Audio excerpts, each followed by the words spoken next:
15페이지에 보면은 이제 그 루터와 그 저 에크의 그 논쟁, 그다음에 이제 그 마틴 루터의 그 생애의 아주 중요한 부분을 지금 이렇게 여기 나와 있는데,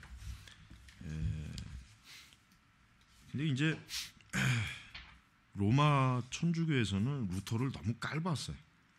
왜냐하면은 루터가 이제 그 뭐 그냥 별로 뭐 대단하지도 않은 그 대학에서 그냥 강의하는 그 일개 그냥 수도사 정도로만 알았는데, 자 우리 268페이지 보면은 거기 보면 루터가 얼마나 그 실력이 뛰어난 사람인지를 알 수 있는 게 뭐냐면 268페이지 보면은 그 하반절에 보면은 그가 이제 라이프치히에서 논쟁 후 6개월 동안 루터가 거기 책에 보면은 무려 400페이지에 이르는 16개의 소논문들을 쓴 거예요. 6개월 동안 400페이지 논문을 웬만한 사람은 하나 쓰기도 어렵거든. 근데 16개를 썼다는 거는 루터가 얼마나 대단한 그 박식한 신학자인지를. 그리고 라이프치히 논쟁에서도 역시 에크가 루터를 이기지 못했고, 또 그러니까 루터 우리가 알기에는 칼빈이 대단히 신학적이라고 하지는데 루터도 칼빈 못지않아요.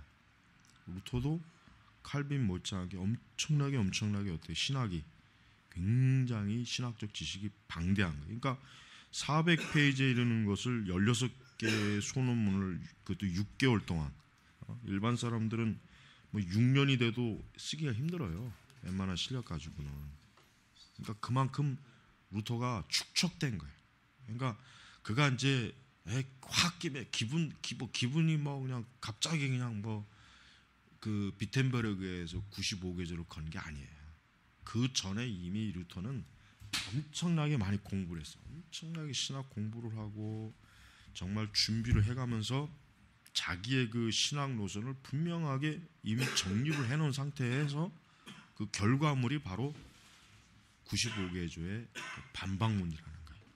그러니까 우리는 루터를 그냥 생각 없이 뭐 어떻게 하다 보니까 종교개혁을 한 게 아니에요. 루터는 자기 나름대로 치밀하게 어때요?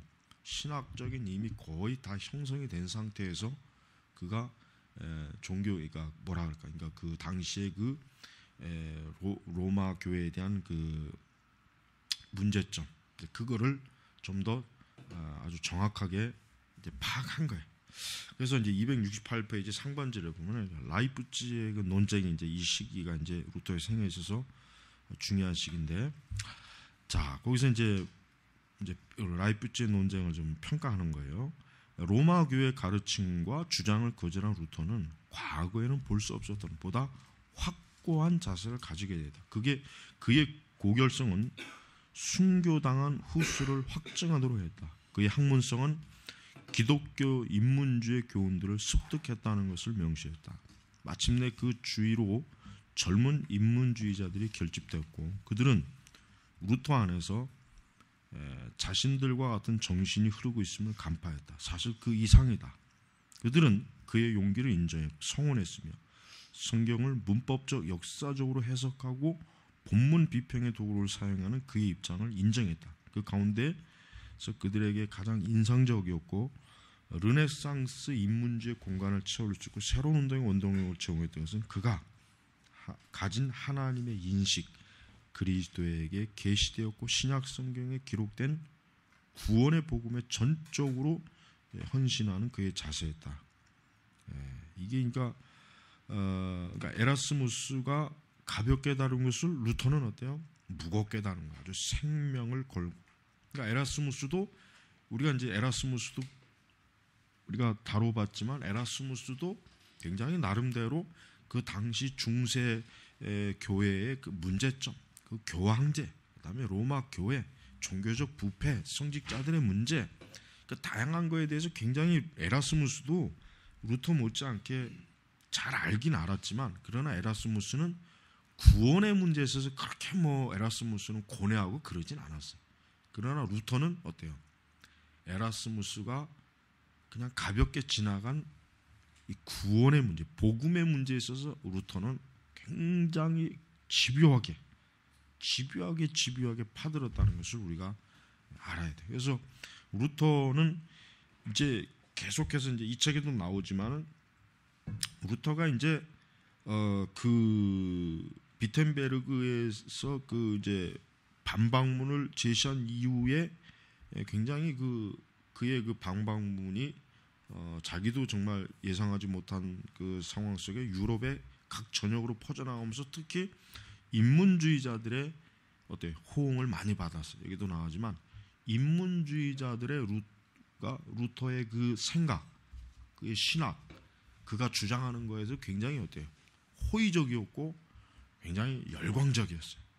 그래서 루터는 어떻게 보면 그 당대에 굉장히 논쟁적이면서도 어떻게 보면 종교적으로도 아주 참 어떻게 보면 꼭 연예인과 같이 굉장히 막 사람들한테 선풍적인 인기를 끄는 사람으로 어느 날 갑자기 자리매김한 거예요.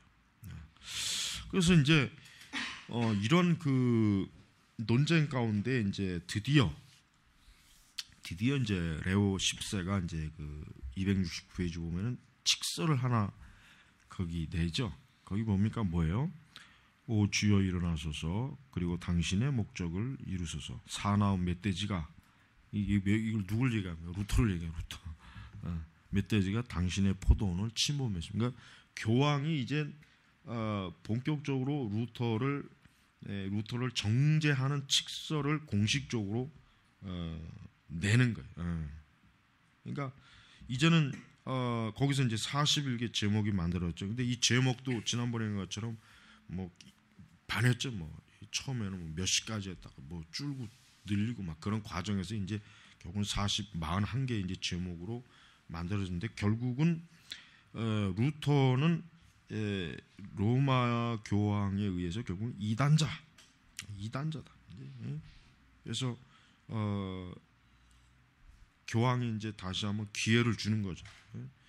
불법을 행한 아들에게 지상의 교황이 굴복하나 출교를 받아들일 걸 생각할 수 있도록 60일간의 시간이 주었지만 그런 교황의 어떤 이런 칙서나 이것이 독일에 오는 데는 3개월이나 걸린 거예요. 이미 그러니까 벌써 뭐 60일 시간도 2달이나 더 지나고 나서 한 달이 더 지나고 이미 벌써 이게 왔으니까 이미 끝난 거죠. 사실은 뭐 그냥 와봐야 별로 뭐 의미가 없는 거예요. 사실은 이미.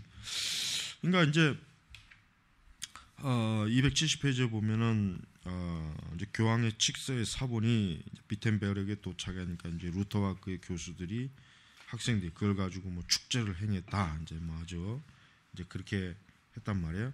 그러면서 이제 270페이지에 우리가 지금 현재 루터의 그걸 쭉 배우고 있는 건 세 가지 소논문, 독일 귀족들에게 보내는 거, 그다음에 교회 바빌론 포로, 그다음에 기독교인의 자유. 그러니까 이런 그 소논문을 또 즉시 1520년에 이제 그가 이제 써요. 써서 이제 좀 더 루터는 자기가 그냥 간략하게 95개조에 다룬 것을 중에 좀 더 핵심적인 것들을 추려가지고 이제는 자기 민족, 그러니까 독일 민족들에게 직접적으로 호소하는 거예요. 이제는 루터가 전략을 어떻게 쓰냐? 좀 더 독일 민족에게 직접적으로 이 기독교의 지금 이 교회 상황을 이대로 두면 안 된다. 우리 독일 민족이 정신을 차려야 된다. 깨어야 된다. 언제까지 우리가 저 로마 교황에게 우리가 이렇게 어떤 이용이나 당하는 그저 물주가 돼야 되겠느냐? 저런 부패하고 타락한 종교 체제를 우리가 왜 받아들여야 되느냐? 이런 항이 있어요. 결국 이 세 가지 논문은 결국은 항의서이면서도 독일 민족을 향한 루터의 뭡니까? 외침. 깨우기 위한 외침. 성각자예요. 성각자. 그러니까 루터는 종교적 지도자이기로 드러나면서도 동시에 민족적인 지도자로서도 갑자기 막 이렇게 부상이 되는 거예요. 민족적으로. 그래서 이제 우리는 특별히 이제 271페이지 보면 이신칭의 개념을 이제 좀 더 잘 이해해야 될 필요가 있어요. 왜냐하면 이신칭이라고 하는 것은 자칫 잘못하면은 그러면 뭐 믿기만 하면 다 되느냐 이런 식의 비판이 벌써 그 당시에 나왔거든요. 그러니까 루터가 이신칭의가 뭔지에 대한 것을 루터가 변증하는 형식으로 이거를 지금 해설하는 거예요. 그래서 이거는 뭐냐? 예? 그 중반 우리는 의를 행함에 있는 것이 아니라 믿음에 있다. 하지만 육체 행함은 그런 이유 때문에 무시되었거나 미움을 받아서도 안 된다. 그러니까 루터가 분명히 구원은 믿음으로 받는 거다. 그렇다고 해서 우리가 지 멋대로 이제 그럼 뭐 육체는 그러면 뭐 이제 구원 받았으니까 그냥 뭐 내 마음대로 내 멋대로 해야 되느냐? 그게 아니다 이거지. 그게 아니다. 그게 아니다. 그래서 그 하반절에 우리가 행하는 것, 사는 것, 그리고 행하고 의식을 행하는 것, 우리가 생활에 필요하고 우리 육체에 돌보는 노력이 돌보는 노력이기 때문에 행하는 것. 그럼에도 불구하고 우리는 이것들로 인해 의로운 것이 아니라 하나님의 아들을 믿는 믿음으로 의로운 것이다.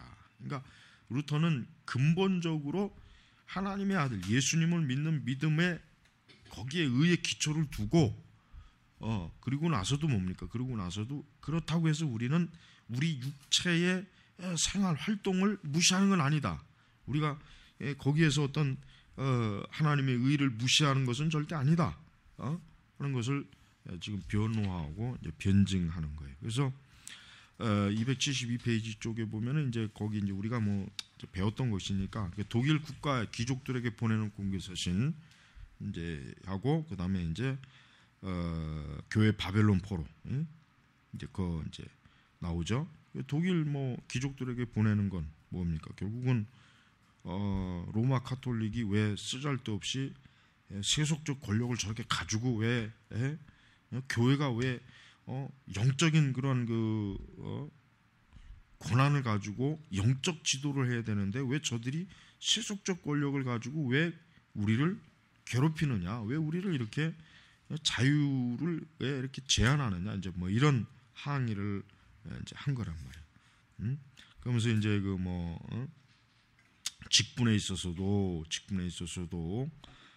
이제는 더 이상 어떤 그 종교적 직분만이 전부가 다가 아니다. 종교적 직분만이 더가 아니고 모든 그리스도인들이 다 하나님께로부터 받은 소명이 있는데 그 소명을 잘 완수하면 되는 것이지 뭐 꼭 로마 교회 성직자라야 그게 하나님께로부터 무슨 뭐 축복을 받고 또 하나님께서 인정하는 유일한 그것은 아니다. 뭐 이렇게 항의하는 것입니다. 자, 그러면서 이제 273페이지로 넘어가면은 이제 루터가 이제 교회 바벨론 포로. 이제 교회 바벨론 포로도 저거죠. 뭐 결국 칠성례. 그 칠성례의 문제점. 그 중에서도 뭐 또 이제 그는 화채설의 잘못된 것, 화채설의 그 오류에 대해서 얘기하면서 이제 루터는 자기가 주장하는 그 영적 임재설, 그러니까 예수님께서 우리가 성찬을 행할 때 우리가 거기에 임재한다. 이제 루터는 이제 그거를 얘기하지만 화채설은 잘못됐다 이거죠. 어떻게 빵과 잔이 그리스도의 어떤 진짜 피와 살로 될 수가 있느냐? 그거는 안 된다. 말이 안 된다. 이제 그런 주장을 지금 하는 것입니다. 그래서 이 부분에 있어서도 루터는 굉장히 강하게 자기의 그 신학적 견해를 주장해요. 이 특이한 거는 이제 여기 하반절에 나오죠. 침례. 그래서 이제 그의 처다들을 침례로 세례를 준 거예요. 근데 이제 그 다음부터는 또 생각이 바뀌었는지 그걸 포기하고 이제 그 이후부터는 이제 침례에 대해서는 이제 그는 별로 이제 이렇게 뭐 이렇게 끝까지 어떤 뭐 지속해야 될 그런 것들은 없었던 것 같아요. 근데 잠깐 이제 그 침례가 이제 아마 예수님께서 또 세례 요한이 했던 것이니까 이게 옳다 아마 이랬던 루터도 아마 거기에 좀 생각을 처음엔 빠졌던 것 같아요. 자, 그리고 이제 그 기독교인의 자유는 기독교인은 결국은 여기 나오는 기독교인은 모든 사람에게 가장 충실한 종이며 아무도 지배해서는 안 된다. 그리고 기독교인들은 그의 그 영혼이 믿음으로 말미암아 하나님의 그 의를 하나님께서 그를 의롭게 하시는 것으로 말미암아 그가 의로워지는 것이고, 또 그걸 통해서 그리스도인들은 참된 영적 자유함을 얻는 것이다. 그러니까 더 이상 교황이나 추기경이나 이런 자들에게 매이지 말아라. 그들에게 노예가 되는 것이 아니라 우리는 자유한 자다. 이제 우리는 하나님 우리는 그리스도로 인하여서 우리는 이제 모든 옛 율법부터 우리의 행위, 우리의 자기의, 자기 공로 이 모든 것으로부터 자유한 거다. 이게 자유. 그래서 믿음으로 말미암은 구원의 완전성, 이거를 이제 그가 좀 더 강하게 주장합니다. 자, 이제 보름수 회의가 이제 중요하죠. 루터의 생애에 있어서 아마 제일 중요한 게 이 보름수 회의일 겁니다. 왜냐하면 이제 공식적으로 로마는 루터에게 뭘 이제 제안합니까? 이제 루터를 이제 중앙으로 끌어내려 가지고 루터의 공식적인 어떤 재판이라고 할 수도 있고, 그러면서도 오늘날 용어로 얘기하면 공청회라고 할 수도 있어요. 그러니까 루터의 주장을 공식적으로 듣기 위한 그런 자리가 이제 보름수 제국회의라고 하는 회죠. 보름수 제국회의라고 하죠. 그래서 이제 그는 이제 그 보름수에서 열리는 독일 국가의회 앞에서 자기의 주장, 자기가 루터가 주장하는 게 결국 뭐냐라고 하는 것을 더 뚜렷한 정체성을 드러내기 위한 그런 그 회의가 이제 보름수 회의예요. 그래서 굉장히 많은 사람들이 여기 모였죠. 여기 보니까 뭐 한 2만 명 사람들이 모이고, 루터가 이제 황제, 선제후, 소교회와 시민의 공직자들, 아주 굉장히 많은 사람들이 그냥 막 그 루터가 도대체 무슨 말을 하는가, 그가 무슨 주장을 하는가에 대해서 한번 들어보기 위해서 그냥 모인 거예요. 근데 이제 이 청문회는 좀 간단하게 첫날은 좀 간단하게 끝냈죠. 왜냐하면 일단 루터가 본인이 얘기했잖아요. 여기서 너무 적게 말하거나 너무 많이 말하는 것은 위험할 수 있습니다. 이게 왜 그러냐면 루터가 좀 더 신중하게 자기의 주장을 변호하기 위해서 지금 그런 거예요. 왜냐하면 까딱 잘못하면은 거기서 말 한 번 지금 잘못했다면 한순간에 뭐 이단이다 막 그냥 순식간에 그냥 이게 어때요? 덫에 확 걸려드니까 루터가 뭐라 했습니까? 좀 생각할 수 있는 시간을 달라.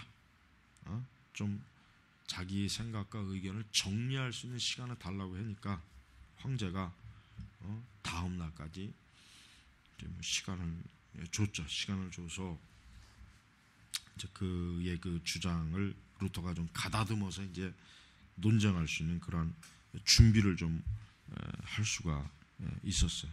그래서 루터가 이제 그 277페이지 보면 세 가지의 그 정리된 주장을 그는 딱 추려냅니다. 첫 번째는 기독교인의 삶에 실천적으로 필요한 것을 언급한 책들. 그러니까 루터는 절대 교회를 혼란스럽게 하거나 교회를 뭐 이단적인 사상으로 뒤집어 엎거나 그게 아니라 교회 결국 그리스도인들을 좀 더 어때요? 온전한 실천적 바른 신앙으로 이끌기 위한 저술이다, 책이다. 두 번째는 이제 루터의 주장인 교황을 정지하는 책들. 이제 두 번째는 뭐예요?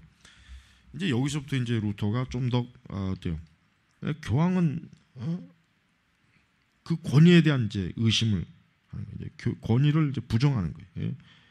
교황과 교황청의 부패, 타락, 가지고 또 저들이 왜 독일 민족을 그렇게 이용해 먹느냐. 그래서 어떤 그 루터는 자기가 그 수도사이지만 자기 자신이 독일 사람이다. 난 독일 사람이다. 그런데 왜 교황은 왜 그렇게 우리 독일 민족을 이렇게 종교적으로 압박을 하고 왜 그렇게 우리 독일 민족을 수치스럽게 대하느냐, 뭐 이렇게 이제 좀 더 강력한 직접적인 공격을 했어요. 세 번째는 결국 세 번째가 중요해요. 복음의 원수. 그러니까 루터로서는 이신칭의가 아닌 다른 방식의 구원의 방식을 주장하는 건 뭐야? 복음의 원수다. 하나님의 원수, 그리스도의 원수. 이렇게 그는 바라봤어요. 그래서 이제 자기 책들을 나는 부정 못하겠다. 나는 여기 있는 것을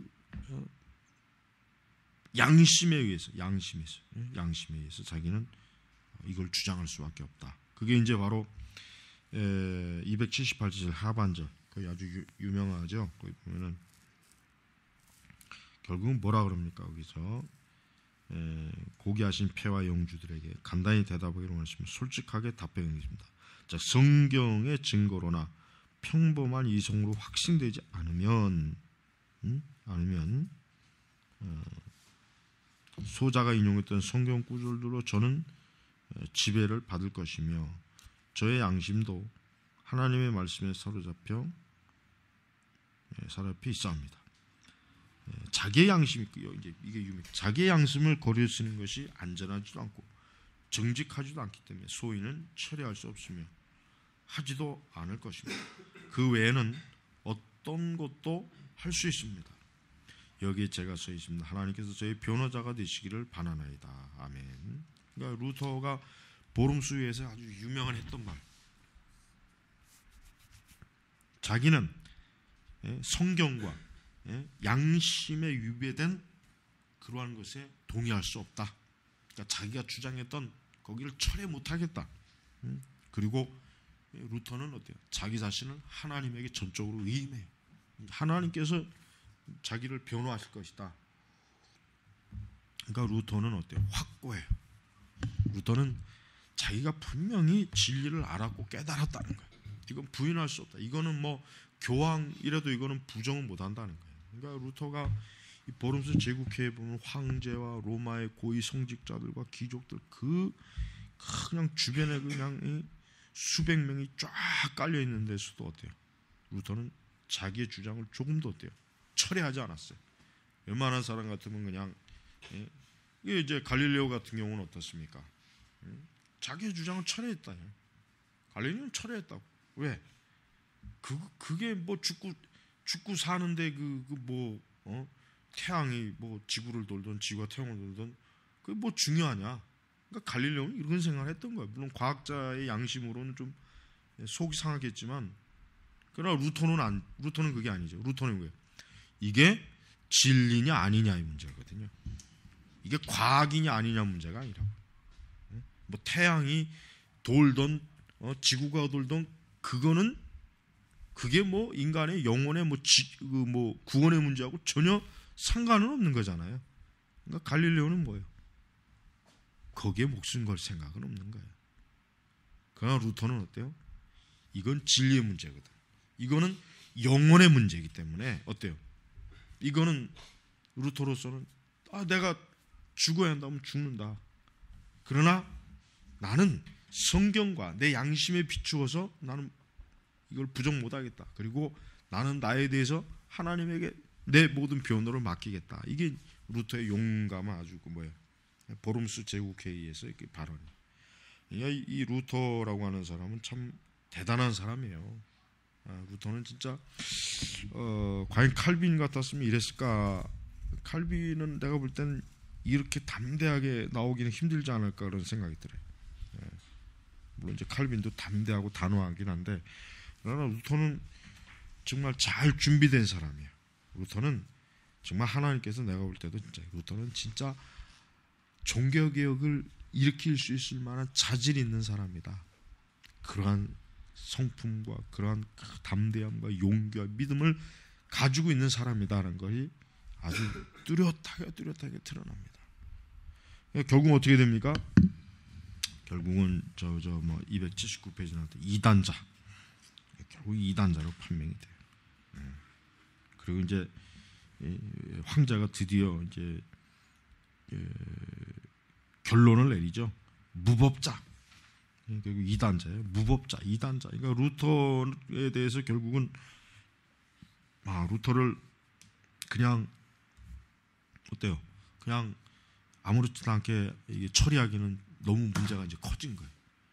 이제 특히 교황에 대해서 이제 반대하고 로마 가톨릭 체제 자체를 부정하니까 이제는 황제도 어쩔 수 없지. 하지만 이제 그 하나님께서는 이게 루터가 때를 잘 만난 건지 아니면 뭐 글쎄 사람을 잘 만난 건지 뭐 하나님의 섭리겠지만 후수는 정죄를 당하자마자 그냥 바로 죽임을 당했는데 어때요? 루터는 안 그랬어요. 그는 이제 오히려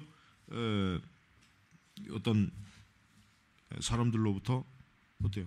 납치를 당하죠. 납치가 아니죠. 사실은 루터를 그대로 두면 자칫하면 어때요? 암살을 당하니까 이 로마 가톨릭 사제들이 암살을 하니까 루터를 몰래 빼내오잖아요. 몰래 빼놔가지고 결국은 루터가 잠깐 루터를 향한 그 폭풍을 어때요? 지날 수 있는 그런 여유가 사실은 생겼던 거예요. 자, 이렇게 루터는 이제 이렇게 참 뭐라 그럴까? 그 당대에 누구도 할 수 없는 것을 감히 주장했고 또 루터 자신도 그가 한번 이것이 진리다 이것이다라고 하는 내뱉은 것에 대해서 어때요? 자기의 목숨을 내놓은 거예요. 목숨. 그래서 이 루터가 사실은 그래서 아주 위대한 사람이 돼요. 루터가 그래서 참 대단한 사람이라는 거예요. 홀로 이렇게 싸워야 되는 그 싸움이니까 사실은 쉽지가 않죠. 자, 281페이지 그 그림에 보면은 사진에 보면 이게 뭡니까? 루터가 이제 어때요? 조용하게 지금 보호받고 있을 때, 은신처에 있을 때 루터는 굉장히 무료하고 그러니까 어때요? 독일어로 성경을 번역해. 독일어로. 그래서 이 독일어가 결국 현대 그 언어, 독일어 언어에 굉장히 어때요? 많은 발전을 줬다 그랬죠. 그래서 이제 3장 이제 세술은 세부대. 그러니까 이제 루터는 이제 돌아갈 길이 없어요. 이제 이게 그냥 다시 옛날로 돌아가자 이게 못해. 이제는 황제로부터 이제 그가 이제 이단자, 범법자라고 하는 판결이 내렸고 또 이제 뭐냐면은 루터의 편에 선 사람들이 많다는 거예요. 이게 참 대단한 거 뭐냐? 루터가 아무리 혼자 용감하고 아무리 뭐 많은 걸 신학적 지식을 갖고 변증해도 그에게 호의적으로 어때요?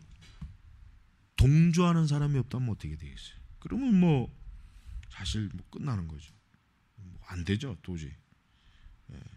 이제 다행히도 이제 루터는 그런 동조자를 그래도 많이 얻었어요. 그래가지고 그는 이제 그가 이제 그의 목숨을 노리는 자들로부터 피한 그 시간 동안 어떻게 합니까? 그는 독일어 성경을 그는 번역을 해서 또 좋은 평가를 받아요. 나쁜 평가를 하는 사람도 있지만은 그리고 이제 그는 이제 신약 성경의 역본을 1522년 9월 거기에서 이제 출발하죠. 그러나 이제 그 루터의 이런 뭐 그렇게 간단하게 쉽게 되는 게 아니에요. 루터 자신이 그만큼 어때요? 이 성경을 번역하기 위해서 얼마나 루터가 또 나름대로 고심을 많이 하고 또 나름대로 공부를 많이 했겠죠. 이런 일을 했고 286쪽으로 넘어가면은 루터가 번역한 이 독일어 신약 성경은 아주 어때요? 좋은 평판을 얻었어요. 좋은 평판. 그래서 롤란드 베인트가 루터의 생애를 지은 아주 유명한 저자예요. 그가 쓴 루터의 생애책도 있어요. 독일 성경 역본은 그야말로 루터의 가장 웅대한 업적이다. 가장 참 드러내놓고 내놓아야 될 그런 참 역본이다, 성경이다. 이렇게 얘기하는 것입니다. 그래서 이제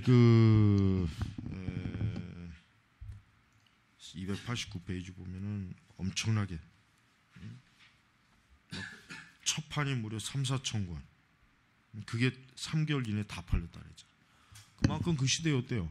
성경이 일반 사람들이 소유하기가 어려워요. 그나마 인쇄술이 발달하고 또 뭡니까? 이렇게 루터가 자기 민족이 성경을 봐야 아무래도 눈이 뜰 것 같으니까 성경을 번역하네요, 독일어로. 그래서 루터의 업적은 신약 독일어 성경 역본 통해서 자국어로 된 어때요? 하나님의 말씀을 증거할 수 있다. 이것을 볼 수가 있습니다. 잠깐 좀 쉬고. 자, 그래서 이제 루터는 아주 시간을 잘 쓰는 사람입니다. 루터가 지금 이렇게 숨어 있는 기간이 한 10개월인가, 제가 지금 대충 하기 10개월 정도로 알고 있어요. 10개월인가 1년인가. 근데 그 기간 동안 굉장히 빠른 속도로 번역을 했어. 루터가 굉장히 보니까 성경 번역도 굉장히 빨리 했어요. 굉장히 빨리 했다고. 그래서 개정판이 12월에 출간됐는데 574군데 교정. 근데 루터의 성경은 학자들에 의하면 여기도 나오는데 의역이 거의 정확한, 루터가 사실 혼자 번역한 거란 말이에요. 이 때문에 루터가 어떤 의도로 이제 그 성경을 번역했냐면은 성경을 학자들의 눈높이에 맞춰서 번역한 게 아니라 일반 독일의 평신도들이, 그러니까 일반 신자들이 읽기 쉽게 번역을 했어요. 그러니까 이 루터 성경이 나중에 어때요? 근데 독일어를 형성하는데 이 루터 성경이 엄청난 역할을 많이 한 거예요. 그러니까 학자들이 봤을 때 좀 의역이다. 좀 성경이 좀 약간 좀 문법적으로 좀 이탈되지 않았냐, 그런 게 많이 보이는데 루터는 이해하기 쉽게 성경을 좀 더 사람들이 읽고 이해하기 쉽도록 하기 위한 것이다. 그러니까 루터의 번역이 아주 의도가 참 좋은 거예요. 그리고 이제 그 성경으로 말미암아 독일어를 근대 독일어를 형성하는데 괴테하고 루터의 영향이 가장 크다 그러잖아요. 괴테. 그러니까 사실은 독일어가 지금도 그렇지만 독일어가 딱딱하다고요. 딱딱하고 이 영어나 불어에 비하면, 이태리어에 비하면 독일어는 굉장히 좀 야만적인, 뭔가 좀 언어가 이게 좀 투박스럽다고. 근데 그거를 예술적으로 승화시킨 사람이 괴테예요. 괴테 문화. 괴테가 아주 독일어를 고급 언어로 이렇게. 그다음에 이제 그 전에 루터의 신약 성경 이 번역이 이 독일어를 새롭게 기틀을 잡는데 가장 먼저 초석을 쌓은 거란 말이에요. 자, 그래서 이제 루터는 이렇게 이제 성경을 번역해 가지고 이제 종교 개혁이라고 하는 것이 결국은 하나님의 말씀을 회복시키는 거잖아요.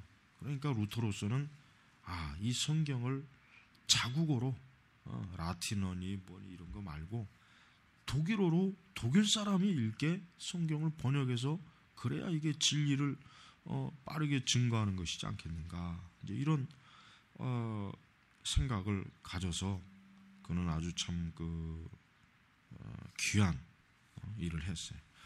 자, 이제 비텐베르그가 어떻게 됩니까? 이제 비텐베르그가 좀 혼란이 돼요. 왜냐하면 이제 칼슈타트와 이제 그의 사람들이 나오지만은 루터가 이렇게 좀 본의 아니게 잠적해 있는 동안 비텐베르그에서도 어떻게 됩니까? 비텐베르그가 계속 종교개혁의 그 불꽃을 아주 불을 계속 불을 살려요. 그러니까 루터가 없어도 이제는 이 종교 개혁의 이 기치와 원리를 이 비텐베르그에서는 아주 그냥 활활 타오른 거예요. 근데 이거를 이제 칼슈타트 같은 사람이 잠깐 이제 그 리더 역할을 했죠. 리더 역할을 했는데, 그러나 이제 칼슈타트가와 그의 이제 그 일부 무리들이 이제 극단적으로 좀 나간 거예요. 너무 극단적으로 나가가지고 이게 종교 개혁에 부작용이 나타나게 됐어요. 그래서 나중에 루터가 이제 결별을 하죠. 결별을 하는 게 이제 이런 이들하고 처음에는 이들하고 이제 그 종교 개혁에 좋은 그 어떤 협력, 동역을 했지만 루터가 없는 그 사이에 칼슈타트가 너무 확 급진적으로 밀고 나가 버렸어요. 그러니까 사실 루터가 있었으면은 그렇게 안 됐을 텐데 루터가 없는 그 빈 공백 기간 동안 칼슈타트가 너무 좀 그 앞서갔다 이거죠. 너무 좀 앞서가서 그만 이제 종교 개혁이 좀 부정적으로 좀 그 인식되는 그러한 그 요인이 사실은 나타났던 거예요. 그래가지고 그런 현상이 벌였는데 이제 그 일부 이제 나중에 그 보면은 그 급진적 종교 개혁자들, 이 칼슈타트와 그의 무리들인 여기 292쪽에 나오지만 왜 그러냐면 이들은 공식적인 신학 교육이 부족했기 때문에 감정적일 수밖에 없었다. 그래. 그러니까 루터는 어때요? 루터는 아까 얘기했지만은 루터는 그냥 충동적으로 루터가 그 종교개혁 비텐베르그에다가 그 반박문을 일으킬 때 나이가 34인가 그래요. 그러니까 루터는 아주 오랜 동안 신학적 토대를 풍성하게 쌓인 아주 뭔가 제대로 박사학위도 받고 제대로 공부해서 제대로 알고 있는 사람이지만 그 외의 사람들은 사실은 학위도 없고 제대로 공부도 하지 않았어요. 그러나 이제 뜨거운 거예요. 루터가 하면 이런 거에 막 종교개혁에 대한 뜨거움이 그러니까 감정적일 수밖에 없어요. 근데 감정적이니까 어떻게 돼요? 충동적이 되고 방향 설정도 제대로 잡히지 않고 그냥 마구제비로 할 거 아니에요. 그리고 급진적으로 나가다 보니까 어때요? 당연히 충돌, 부딪히는 게 많죠. 그러니까 우리가 교회 개혁을 얘기할 때 조심해야 될 게 이거예요. 교회 개혁이라고 하는 게 감정적으로 되는 게 아니에요. 철저하게 신학적 토대가 있어야 돼요. 그래야 이것이 방향 설정도 잘 되고 또 이상한 극단적으로 나와가지고 또 이상하게 돼버리지 않는단 말이에요. 그러니까 지금도 마찬가지예요. 지금도 우리가 교회 개혁 얘기하는데 가만히 보면 교회 개혁을 얘기하는 그 무리들 보면 하나같이 돌대가리들이 많아요. 개혁주의 신학도 모르고 칼빈주의도 제대로 모르는 것들이 개혁을 떠든단 말이에요. 그것뿐이에요. 이 좌파 사상이 들어간 녀석들이 개혁, 그 뉴스연조이 이런 것들. 나는 그 사랑의 교회를 좋아하지는 않지만은 그 사랑의 교회를 흔드는 그 배후 세력들은 좌파들이에요. 좌파들이란 말이에요. 그건 알고 있어야 돼. 그래가지고 그것들이 이제 꼬투리를 잡아서 왜냐하면 우리나라 교회 그 대부분의 목회자들의 학위는 솔직한 얘기로 다 거의 대부분이 다 그냥 설렁설렁해서 받은 게 대부분이야 다. 그러니까 만약에 이제 서울 시내에 있는 그 목사들의 박사학위 받았던 목사들의 학위 다 조사해봐요.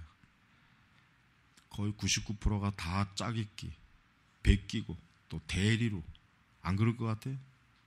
거의 다 그랬어요 다. 근데 왜 유독 거기만 표적으로 삼느냐? 다 이유가 있어요 다. 친여당의 그런 그 이전의 대통령 그런 어떤 관계 같은. 그러니까 이 좌파들이 보기에는 조금 꼴배기 싫은 거예요. 대형 교회다가 영향이 크니까 저거 미리 싹을 좀 잘라버리자. 그래서 뭐 좀 약점이 없을까 가만히 살펴보니까 학위를 딱 보니까 그냥 그러니까 어떻게 보면은 이거는 신앙적인 문제라기보다는 이거는 이념의 문제. 그러니까 나는 솔직히 뭐 옹호하고 싶은 생각은 없지만 그렇다고 해서 거기에 또 동조하고 싶은 마음도 별로 없어요. 왜? 그 배후 세력이 좌파들이기 때문에 난 동조하고 싶지가 않아. 난 차라리 타락한 우파가 낫지. 저 좌파들하고는 절대 안 돼요. 저것들은 교회를 파괴시키는 놈들이에요. 저것들은. 그러니까 안 된다는 거예요. 그러니까 이거는 알고 있어야 돼. 그러니까 이것도 모르는 사람들이 막 떠들어대잖아요, 사실은. 그래서 내가 더 이상은 카페에서 사람의 교회 안 다루잖아. 자꾸 이 좌파들이 뒤에서 조작질하기 때문에 거기에 동조하고 싶지가 않아요. 그래서 우리가 개혁을 얘기할 때 우리가 무작정 그냥 뭐 열심, 뭐 개혁 그것만 갖고는 안 돼요. 그것도 있어야 되겠지만은 먼저 치밀한 루터와 같이 그냥 신학적으로 탄탄하게 쌓아서 누구하고 뭐 이런 개혁에 대해서 얘기할 때도 신학적으로 학문적으로 상대할 수 있는 이런 정도가 돼요. 그러니까 개혁교회는 더 열심히 공부해야 돼. 개혁교회 목사들은 더 열심히 공부해서 더 정말 이 하나님의 일을 할 때 제대로 해야 돼. 제대로. 감정적으로 막 어떤 뜨거운 열심만 갖고 기독교 일은 되는 게 아니에요. 그렇게 해가지고는 다 나중에 그냥 제풀에 꺾어버려요. 자, 그래서 이제 보면은 이제 토마스 맨처가 나오죠. 이 토마스 맨처야말로 사실은 참 뭐 이 종교개혁 좌파의 아주 그 선두주자예요. 그러니까 루터는 이러한 그 막 충동적으로 극단적으로 종교개혁을 추진하는 자들과 결국은 결별합니다. 이들하고는 결국은 손을 끊어요. 왜? 이들이 너무 어때요? 광신적으로 또 어떤 신학적 그 바탕도 너무 참 미약한 이런 사람들과 괜히 손을 잡았다가 어려움을 당하니까 종교개혁의 정말 그 중요한 가치가 파괴되니까 이제 그런 거예요.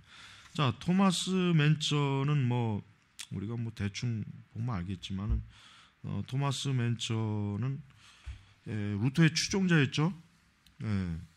처음에는 루터의 추종자였습니다.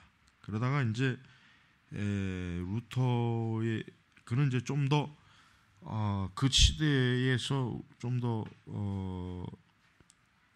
맨처는 좀 은사주의적인 성향이 있었어요. 그죠? 여기 293페이지 뭐라고 합니까? 맨처는 또 성령의 7가지 은사를 부어주심이 구속의 목적 해가지고 여기 뭐예요? 환상, 꿈, 황홀경, 뭐 방언, 그 다음에 영감된 주의 형태로 성령의 가르침. 이게 굉장히 좀 뭐야? 그 오늘날 그 은사주의자들하고 거의 막 비슷한 그런 성향이 나오죠. 이러니까 이제 맨처는 확실히 어때요? 좀 급진적인 그런 방향으로 이게 자꾸 그쪽으로 자꾸 이렇게 마음이 막 향하는 거예요. 그러니까 좀 철저하게 그냥 루터의 그 신학과 루터의 그 지도를 잘 받아서 했더라면 참 좋았을 사람인데, 그러나 맨처는 그렇게 갈 사람이 아니었어요. 물론 그가 이제 근본적인 종교개혁의 그 대의는 맨처도 가지고 있는 사람이에요. 분명히 가지고 있고 또 그 나름대로 그도 이제 신학적으로 논문도 쓰죠. 여기 거짓 믿음, 또 저항. 그러면서도 그는 루터에 대해서도 좀 이제 나중에는 좀 강력하게 좀 저항을 하죠. 아무래도 맨처는 루터보다는 훨씬 더 신학적으로 좀 정교하지가 못해요. 그렇지만 이제 맨처는 이제 자기의 독자 노선을 걸어요.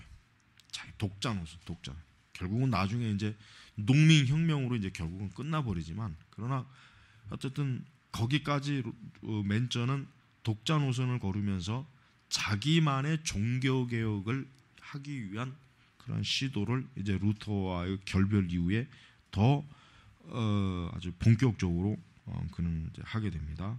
그래서 이제 그 1524년 7월 13일에 이제 그는 군주들 앞에서 이제 설교를 하죠. 예? 그러면서 이제 그때 이제 루터와 그의 그 루터의 그 세력들을 이제 막 비난하고, 그래서 좀 더 어때요? 완전한 개혁. 그러니까 루터의 개혁은 좀 미진하다.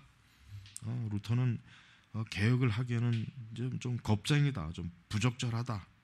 그는 좀 용감하지 못하다. 막 이렇게 뭐 여러 가지로 그냥 막 비난하고, 그러면서도 멘저가 또 좀 예언적인, 그러니까 어떤 미래적 그 환상에 사로잡혀 가지고 이제 종교개혁이 아니라 이제 멘저는 뭐예요? 결국 궁극적으로 새 하늘과 새 땅, 새 천년, 마지막 종말의 때, 이것까지 지금 바라보고 나중에. 그러니까 멘저가 사실은 나중에 보면 광신이에요, 광신. 그러니까 농민들을 부추겨 가지고 어때요?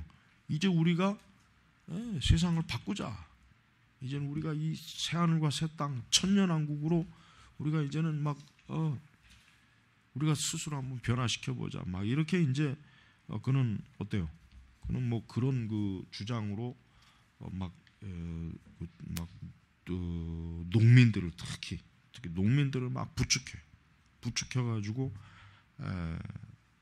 결국은 이제 큰 일이 벌어지죠. 그래서 농민 폭동, 혁명, 막 선동적 이런 그들에 대한 선동적 설교를 해가지고, 그러니까 오늘날 우리나라 종북 좌파들 마냥 그냥 막 여기저기 막 선동해가면서 뒤집어 엎자. 우리가 주인이 되자. 우리가 좀 새 하늘과 새 땅을 세워야 되지 않느냐. 막 이런 식의 이제 그런 어떤 자기는 이제 멘저는 그게 이제 멘저의 종교개혁의 방식이에요. 멘저는. 그러나 루터는 그런 방식을 싫어했어요. 루터는 좀 더 어때요? 완만한. 그러면서 좀 더 어때요? 국가와의 관계를 어떻게 해요? 조화롭게 형성한 그런 개혁을 원했지. 이렇게 멘저와 같이 막 저렇게 했다가는 결국 이 교회 개혁이라고 하는 게 오래 못 간다. 문제가 생긴다. 이런 생각을 이제 가졌던 거예요. 이제. 자, 그래서 이제 결국 멘저는 뭐 이제 농민 혁명으로 이제 나중에 이제 결국 문을 닫아야 결국 이제 그렇게 이제 끝내 봅니다. 자, 그래서 이제 우리가 303페이지로 좀 넘어가서 루터와 이제 농민에 대한 걸 좀 봐야 됩니다. 여러분, 지금도 루터가 왜 비판받냐면은 루터가 왜 농민들을 외면했느냐? 왜 루터가 귀족의 편에 섰느냐? 왜 군주들의 편에 섰느냐? 이게 참 루터에게 아주 굉장히 많이 오해를 받을 참 비난을, 오해의 소지가 너무 많은 비난을 좀 하고 있어요. 그래서 이제 303페이지 보면은 이제 천주교는 또 되레 어때요? 농민 혁명을 누구에게? 루터에게 책임을 이게 막 묻는 거예요. 루터 때문이다. 루터가 결국은 그러니까 모든 책임이 다 루터에게 있다. 루터는 가 그냥 이게 다 루터가 종교개혁이니 뭐냐는 거 해가지고 그냥 이 모양 이 꼴. 그러니까 루터가 긴급하게 뭘 씁니까? 농밀 약탈자들의 무리들을 죽이고 강탈한 것에 대하여 이제 그걸 쓰고, 처음에는 이제 농민들을 사실 옹호하고, 그러나 나중에는 결국 또 농민들에 대해서 루터는 결국 발을 돌려요. 왜냐? 루터는 농민들의 유럽 군주들의 세력을 이길 수 없다는 걸 알았고, 그들이 패배할 시 자신이 그들의 운동과 결별하지 않으면 지금까지 이루어진 모든 종교개혁을 망칠 거라고 생각했기 때문에 그런 거예요. 왜냐하면은 아무리 농민들이 뭐 들고 일어난다고 해도 중세 시대는 어때요? 가능하지가 않아요. 물론 이제 오늘날이면 모르죠. 오늘날 같으면 이제 시민운동, 시민혁명이라는 게 있잖아요. 오늘날.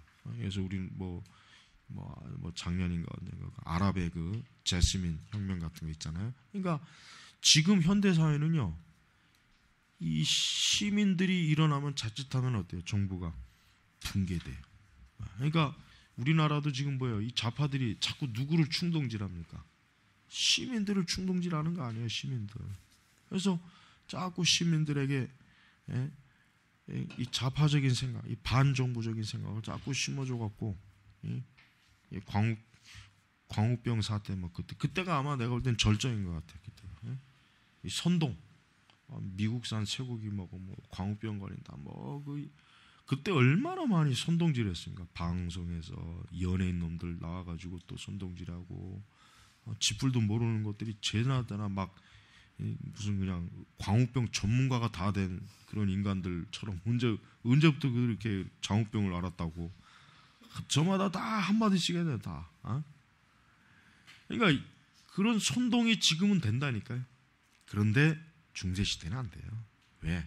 중세시대는 이 왕과 귀족들이 철저하게 통제하는 시기 때문에 이게 안 돼, 힘들어요. 그러니까 결국은 실패해요. 그러니까 루터의 그 생각이 딱 맞는 거예요.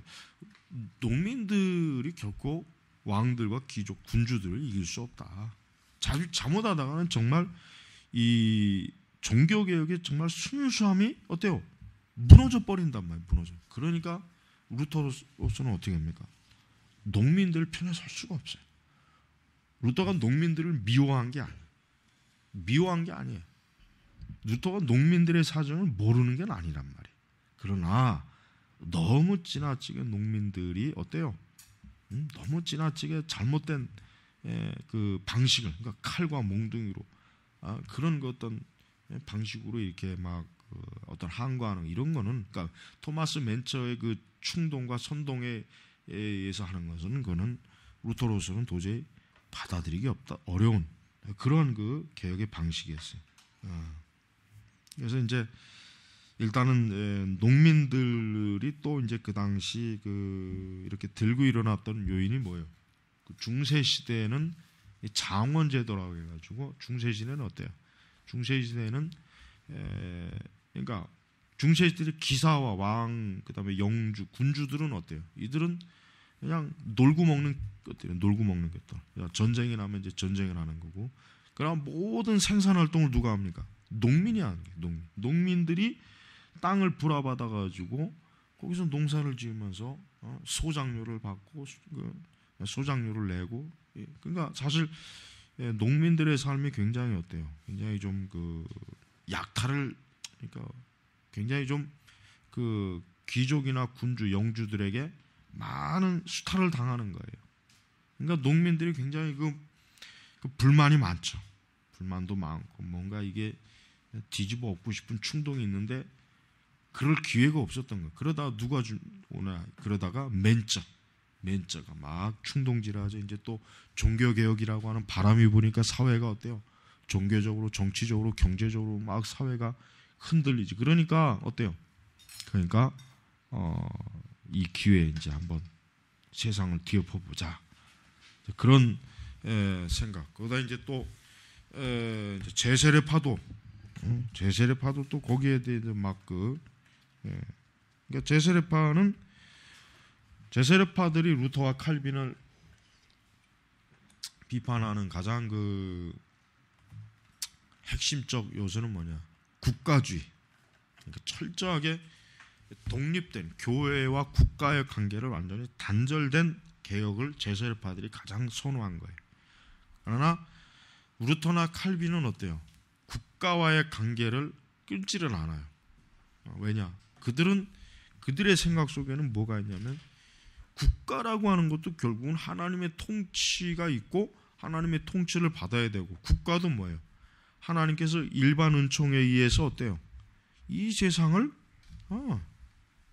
질서를 잡는 그런 곳이란 말이에요. 그러니까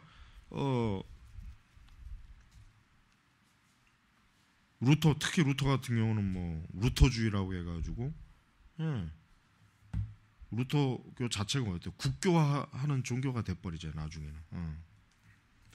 이런 여러 사실이 있었다는 걸 우리가 잘 알아야 됩니다. 다음 이제 305페이지에 이제 갑자기 그냥 뜬금없이 이제 독신주의에 대한 게 나와요. 독신주의.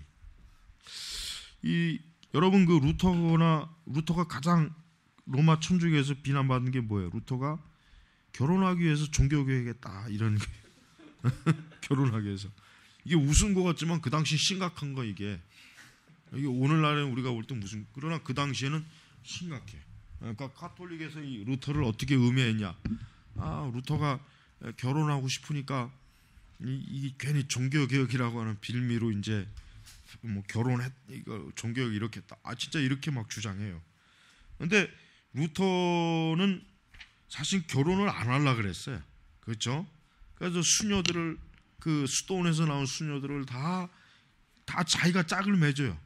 근데 맨 나중에 이 캐더린 폰보라는 도대체 이게 짝을 못 찾아요. 왜 못 찾냐?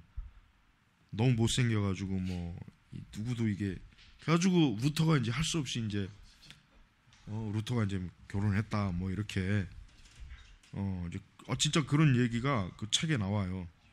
그래서 이제 이 독신주의, 그러니까 왜? 그러니까 사실은 루터도 아까 얘기했죠. 결혼을 안 하려고 그랬어요. 결혼 안 하고 자기는 이 종교 개혁의 사역을 하는 데만 해도 자기는 시간이 없고 바쁘다. 자기는 가정을 이루면서 살기는 어렵다. 그래서 그러나 그 주변에 있는 사람들에게 결혼하라 그랬어요.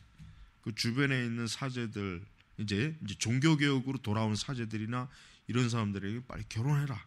그리고 여기서 봐죠. 이제 수녀원을 탈출한 일단의 수녀들을 어떻게 해요? 그 중에 이제 나중에 이제 그 루터의 그 부인이 되는 캐더린 폰 보라가 있죠. 이 사람이 굉장히 그 지혜로운 여인이에요. 그래서 루터가 굉장히 참 결혼 생활을 엄청나게 만족스러워했어요. 그러니까 자기가 만약에 이 여인을 만나지 못했다면 정말 자기가 이 종교 개혁의 이 엄청난 이 무거운 짐을 어떻게 감당했을까?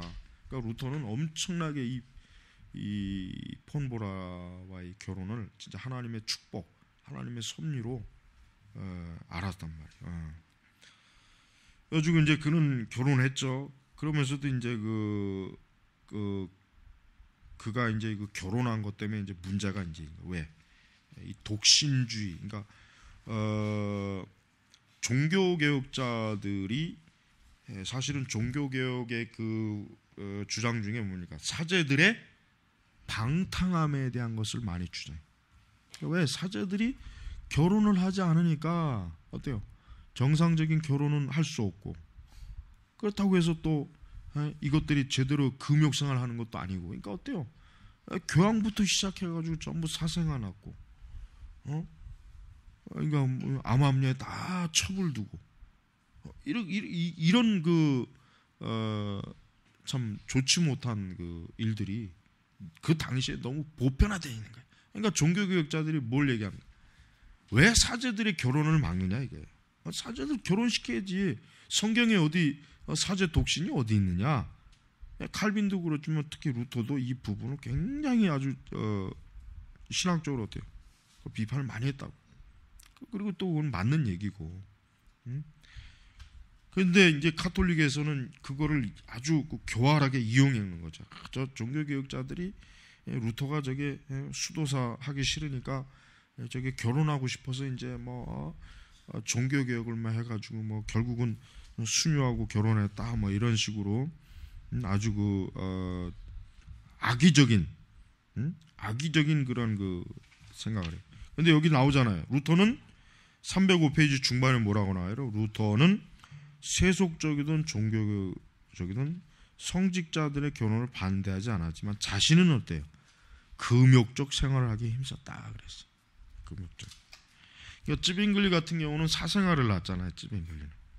그러니까 찌빙글리가 아주 큰 약점이 그거였어. 왜냐하면 찌빙글리가 그 오늘날로 얘기하면 스캔들이죠. 그게 이제 찌빙글리의 어떤 그 굉장히 큰 오점이에요. 그게 오점이에요, 사실은. 그래가지고 그것 때문에 이제 찌빙글리도 굉장히 공격을 많이 받았어요. 그래가지고 이 로마 측에서는 종교개혁자들이 부도덕하다, 뭐 비양심적이다, 저들은 금욕을 하기 싫으니까 저런 식으로 종교개혁을 하면서 하나님 앞에 어떤 순결한 어떤 성직을 더럽힌 자들이다. 이런 아주 그냥 그 말도 안 되는 또 욕을 또 많이 퍼부었단 말이에요. 자, 306쪽에 가면은 306쪽에 가면은 이제 종교개혁자들은 종교개혁의 영향을 받은 이제 결국은 개종한 그러니까 개신교 프로테스탄트로 이제 돌아선 사제들이나 수녀들은 결국 어떻게 보면 다 결혼합니다. 결혼해서 자녀를 낳고 가정을 두고 참 뭐라 그럴까 어떤 그리스도인의 가정의 모습을 보여주는 그러한 일을 해요. 그래서 이제 이런 내가 볼 때는 나는 이게 참 바로 잡은 거예요. 만약에 종교개혁자들이 개신교 성직자들도 만약에 뭐 독신해야 된다 그랬다면은 이거는 개신교가 굉장히 엄청난 잘못된 개혁이 될 수가 있었어요. 이거는 루터도 그렇고 칼빈도 그렇고 이건 잘한 거예요. 굉장히 이건 성경적으로 바르게 잘한 거예요. 오히려 가톨릭의 그 사제 독신이 그건 대단히 마귀적인 교리거든요. 이건 받아들일 수가 없는 거예요. 천주교는 사제들이 결혼하지 않은 걸 엄청나게 뭐 하나님께 완전히 뭐 바쳐진 인생이라는데 마귀에게 바쳐진 인생이지 마귀에게. 자, 이제 그 이후에 이제 그 종교개혁 이제 이제 1차 스파이어 의회가 이제 여기 이제 나오죠. 이제 종교개혁은 이제는 신학자들의 영역에만 머물 수가 없었어요. 이제는 어떻게 됩니까? 이제는 정치가들에게도 이제는 이 종교개혁의 영향을 직간접적으로 받아서 새로운 어떤 정치적인 문제가 발생하는 그런 일들이 자꾸 생겨나는 거예요. 그래서 이제 1차 스파이어 의회도 결국 그런 문제, 결국은 이제 교황권과 그다음에 개신교로 돌아선 군주와 영주들 간의 어떤 이제 정치적인 알력의 문제들이 어때요? 서서히 생겨나는 거예요. 서서히. 그래서 307페이지 하반절 보면 프로테스탄트 군주들은 의회 결정들이 종교개혁을 옹호하는 자신들의 입법적을 합법적으로 지지하고 인준한다고 해석했다. 이러한 준합법성은 그동안 은밀하게 움직이고 있던 프로테스탄트를 확연히 드러냈다. 그래서 이제는 1차 스파이어 의회는 뭐예요? 지역의 종교는 지역 군주의 가입으로 결정된다. 그렇죠? 그러니까 어떤 한 지역에 여기 카톨릭이냐 개신교냐 프로테스탄트는 뭐예요? 그 지역을 책임질 영주나 군주들이 어느 종교를 택하느냐에 이제 결정하기로 스파이어 1차 회의에서 결정이 된 거예요. 그러니까 이제 프로테스탄트로 전향한 군주들은 좋아할 수밖에 없지. 왜? 이제는 우리가 이제 마음 놓고 이제 우리가 이제 개신교의 신앙을 이제 공식적으로 드러낼 수 있구나. 이제 아주 굉장히 좋아했죠. 그래서 이제 이런 어떤 그 정치적 결정으로 말미암아 종교 개혁은 좀 더 원활하게, 좀 더 활기차게 자리를 잡을 수 있었어요. 자, 2차 스파이어 1529년 찰스 5세가 2차 스파이어 의회를 이제 또 개최하죠.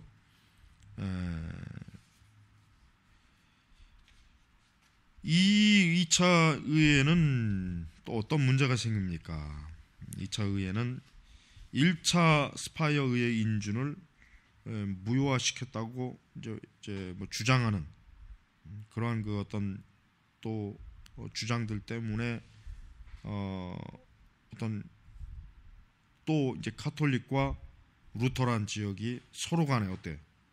서로 간에 자신들의 신앙을 좀 더 바르게 좀 더 좀 영향력을 행사하는 그러한 일에 사실은 또 문제가 생겼어요. 그래서 이제 2차 스파이어 의회가 나올 수밖에 없는 그런 문제가 생겼죠.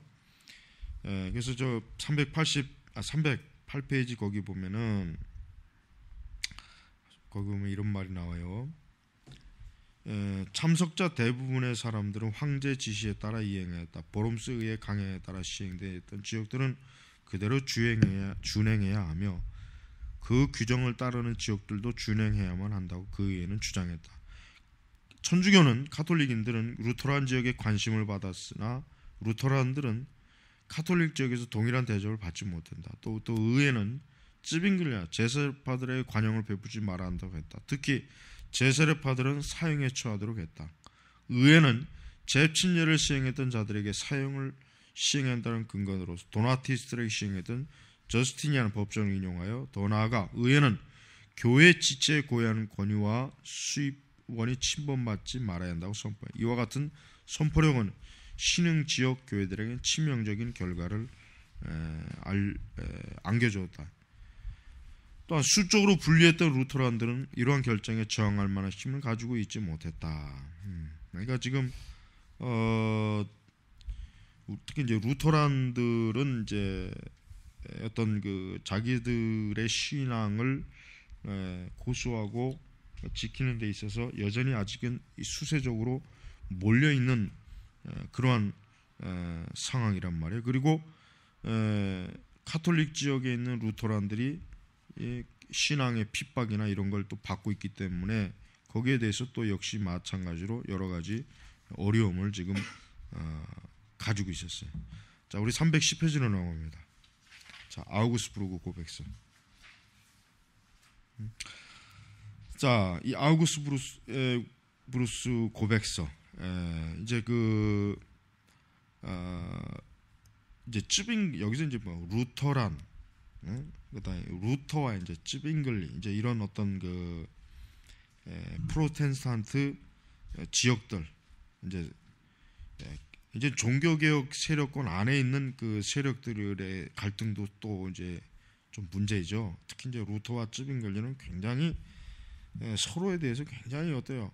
굉장히 그냥 비판을 많이 했고 좀 적대적인 그러한 그 어떤 좀 내용을 많았어요. 그래서 자, 루터에게 알려지지 않은 대응하는 군주들과 협력 종교인들은 신앙을 변호하기 위해 2차 스파이어 이후 암암리한 계획을 세웠다.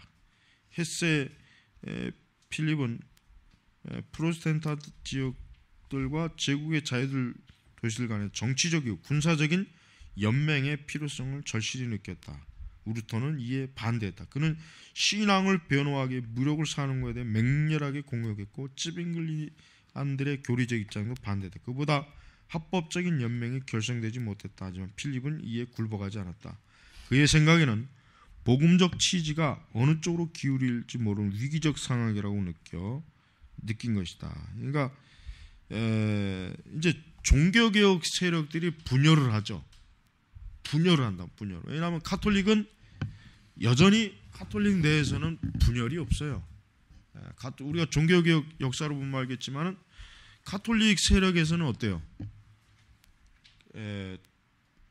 사실은 마참 그랬으면 좋았겠지만은 카톨릭은 어쨌든 루터와 찌빙글리 세력이 떨어져 나가고 나서 카톨릭 안에서는 어때요? 더 이상의 어때요?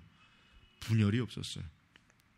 그러나 종교개혁은 어때요? 종교개혁은 루터, 그 다음에 또 멘처, 그다음에 찌빙글리, 또 제세례파 어때요? 서서히 어떻게 돼요? 자꾸 분열이 되는 거야. 자꾸 분열이 돼서 이제 어떤 그 상황이 벌어지냐? 이제 단합된 카톨릭에 비교해서 분열된 우리 이제 프로테스탄트 이런 지역들이 어때요? 서로 연맹, 서로 이렇게 어때요? 연합된 그런 조직체나 어떤 그런 조약을 맺어야 이제는 저 로마 천주교와 어때요? 좀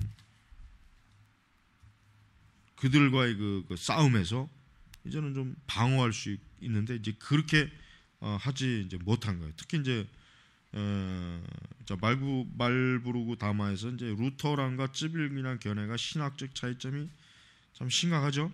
특히 이제 그 성찬에 대한 성찬에 아주 뭐 이거는 뭐 극과 극이죠. 이제 이런 문제 때문에 이제 참 너무나 이 개신교 내에서는 이 종교개혁자들이 아주 그냥 그 분열이 굉장히 참 심각했어요. 그래서 이런 것들이 굉장히 좀 문제가 많았단 말이에요. 312페이지 거 보십시오. 중반에 자, 말부르그의 담화에서 아무런 결과를 얻지 못했지만 필립은 지속적으로 누구든 수용할 수 있는 신학적 입장에 기반한 프로테스탄트 연맹을 결성하고자 노력했다. 이러한 목적을 받아들여 루터는 정치적 영맹은 반대했지만 말부르그 항목들을 기반으로 한 17개항의 고백서를 작성했다. 물론 주님의 성찬에 대해서는 루터란적인 강한 면을 가졌다. 필립에게 또 다른 실망을 안겨준 사건이 있으니 루터가 작성한 고백서를 울룬과 스트라스부르크 대표자들이 소명을 거절했다는 것이다. 자, 이렇게 거기 이제 간단하게 이제 한 줄로 요약이 됐죠. 뭐라고 합니까? 프로테스탄트들은 분열되었고 로마 가톨릭 황제의 공격을 직면해야 했다.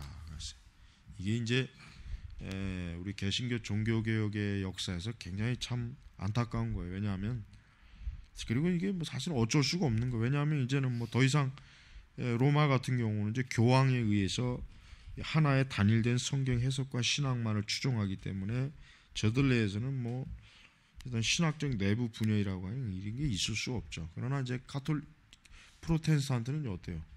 모든 사람이 성경을 볼 수 있는 자유를 주장했단 말이에요. 그러니까 이제는 누가 성경을 이렇게 봤다 했다고 해서 그거를 어떻게 해요? 법적으로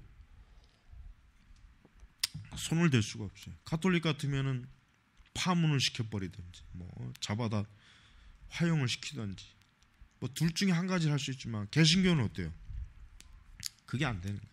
그렇게 할 수 없는 거예요. 왜? 종교적 자유를 기초로 한 프로테스탄트니까 저항했는데 어떤 그 신학적 의견이 있을 때 더 이상 강제할 수 있는 이 방법이 사실은 뭐예요? 없는 거예요. 이게 이제 로마 가톨릭이 이제 여기에서 어때요? 이제는 주도권을 이제 잡자. 이제 가톨릭 이제 저 프로테스탄트 진영을 무너뜨리자. 이렇게 해서 이제 전쟁이 또 나중에 이제 30년 전쟁으로 이게 발달이 된단 말이에요. 그러니까 지금 이 과정이 뭐예요? 이 과정이 그 과정으로 가는 여정이에요. 그러니까 루터와 쯔빙글리는 계속 서로 간에 한대했고 그걸 좀 통합시켜 보려고 했지만 역시 또 자꾸 결렬되고 그러니까 여전히 그 이후에 단 한 번도 개신교 내에서 단 하나의 어때요? 공통되는 기반이 되는 신학이 나온 역사가 이제 없어 아직까지. 그러니까 여러분 이 WCC가 왜 저들이 저렇게 하냐면은 이제 개신교의 역사가 굉장히 이렇게 막 그 참 분열돼서 자칫하면 뭐 오합지졸도 되고 막 이제 이런 그 오랜 개신교의 역사를 사실 이 WCC가 하나로 통합하자는 어떤 궁극적 목적을 가진 거예요. 그리고 더 뭡니까? 로마하고도 통합하자. 이게 지금 우리가 지금 직면하고 있는 이 문제가 여기까지 왔어요. 이게 우리가 이러한 그 상황 속에서 얼마나 우리가 참 이 종교개혁이라고 하는 게 이렇게 어려운 거예요. 힘든 거예요. 그러니까 지금도 이 종교개혁에 대해서 얘기하지만 그러나 이제 루터나 칼빈과 같은 종교개혁은 일어날 수가 없어요. 더 이상 일어나기 힘들어요. 너무나 많은 신학적 분파들이 있기 때문에 이제 더 이상 가능하지가 않은 거예요. 하지만 중요한 건 뭐예요? 올바른 우리 개혁주의적 그 신학 정통을 충실하게 우리가 공부하고 배워놓는다는 거. 이거는 중요한 거예요. 그러니까 이거를 잘 우리가 명맥을 이어가야 돼요. 자, 마치겠습니다.